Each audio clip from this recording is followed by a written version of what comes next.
Hello guys, yes, and good morning. It's another day.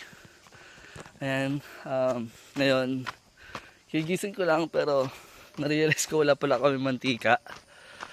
Kaya nalakad ako pabalik dun sa Galalan para bumili ng mantika.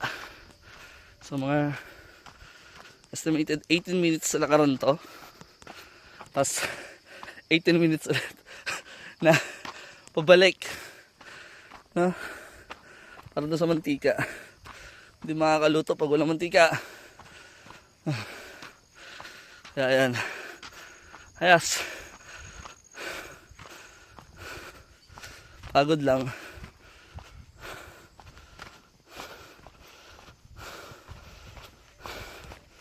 Ganito buhay sa bundok.